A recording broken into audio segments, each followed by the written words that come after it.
atau misalkan nilai-nilai sekuler seperti yang kita ketahui akhir-akhir ini.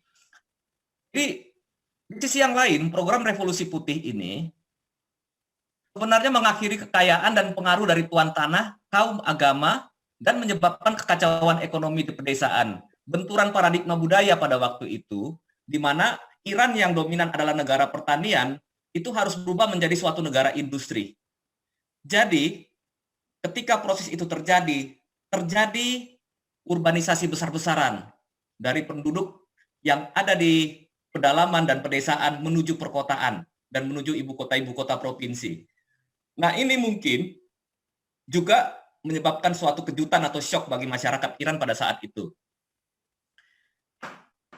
Kebijakan Revolusi Putihnya Muhammad Shah Reza Pahlavi ini sebenarnya revolusi yang sangat modern. Dia membangun infrastruktur, kemudian membangun modal asing masuk, terus kemudian alutsista juga dia juga beli dari luar dalam jumlah yang besar. Jadi Iran itu bangkit kembali seperti Turki di era waktu itu, yang di era modernisasi Turki itu di era Ataturk. Jadi mirip-mirip sebetulnya situasinya. Jadi dikatakan di sini ekonomi ini sangat progresif, pertumbuhan ekonominya juga itu sekitar 8% per tahun pada saat itu. Kita tahu harga minyak pada waktu itu antara tahun 1963 sampai tahun 1976 itu termasuk sangat tinggi ya. Jadi kita mengetahui sepertiga daripada GDP atau GNP-nya Iran itu berasal dari minyak bumi. Nah, pendapatan per kapita naik drastis, hampir separuhnya dibandingkan dengan penduduk di 12 negara Eropa Barat. Nah, celakanya memang ada sedikit kesalahan administratif dalam pemerintahan Shah Iran ini, di mana Revolusi Putih ini memang mengejar pertumbuhan ekonomi, tetapi mengabaikan pemerataan pendapatan. Dampaknya terasa ketika inflasi meroket pada saat bom minyak berakhir pada tahun 1976. Kita mengetahui kenapa bom minyak terjadi, itu pada waktu pasca Perang Yom Kippur 1973 ketika negara-negara Arab menyerang Israel, dan kemudian negara-negara Arab dikatakanlah tidak bisa mengalahkan Israel pada waktu itu, kalah perang, terus kemudian mereka menggunakan minyak sebagai senjata.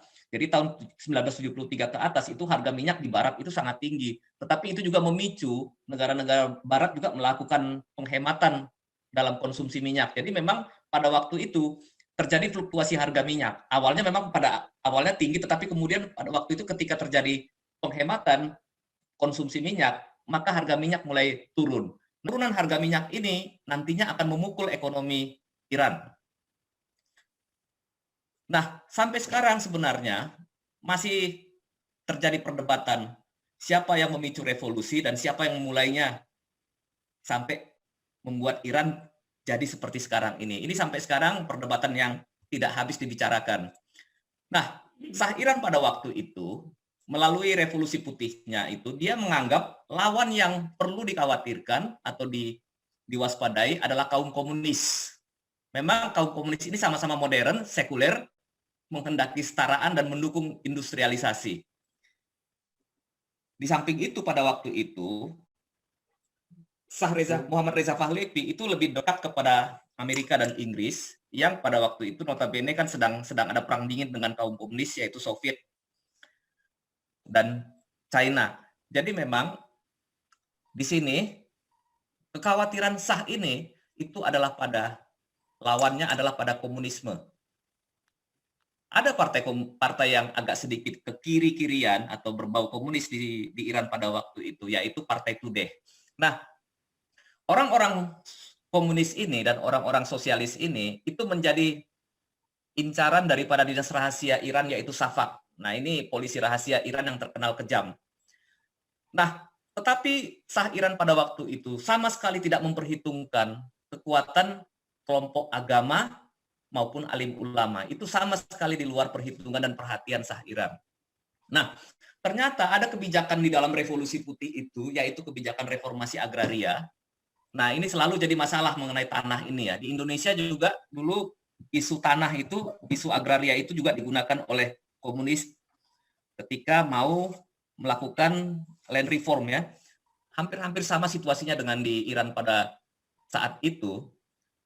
Reformasi agraria mengancam kepemilikan tanah yang selama ini menopang aktivitas-aktivitas keagamaan. Jadi tipenya hampir mirip di Indonesia, di mana kebanyakan tanah di Pulau Jawa adalah dimiliki oleh kaum-kaum agamawan. Gitu. Nah, kemudian juga revolusi putihnya Muhammad Reza Pahlavi ini memberlakukan undang-undang sekuler.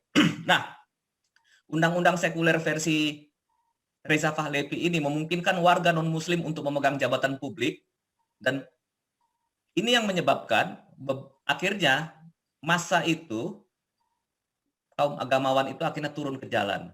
Secara ekonomi, revolusi putihnya Reza Pahlavi ini sukses, tetapi hasilnya tidak terdistribusi secara merata, tadi udah kita sebut di atas.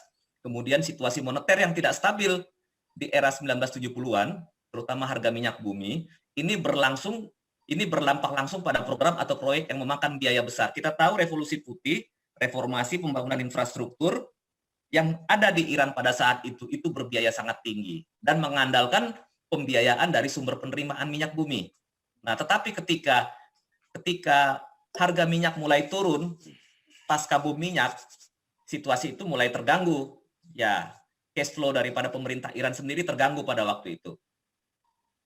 Terjadilah yang namanya inflasi yang tinggi dan stagnasi. Nah, stagnasi ini menyebabkan daya beli dan kualitas hidup masyarakat di Iran itu mengalami penurunan.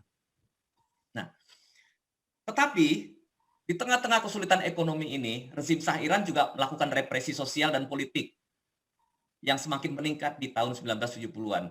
Jadi dia mungkin di satu sisi ingin mempertahankan stabilitas dan kekuasaan politiknya, akhirnya melakukan pendekatan represi sosial.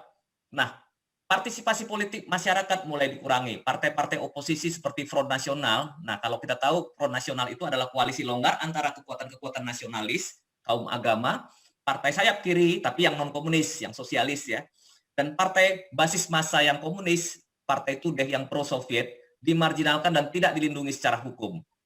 Nah, protes secara sosial politik itu berhadapan dengan sensor, pengawasan, gangguan, penahanan tanpa dasar hukum, siksaan, dan penganiayaan.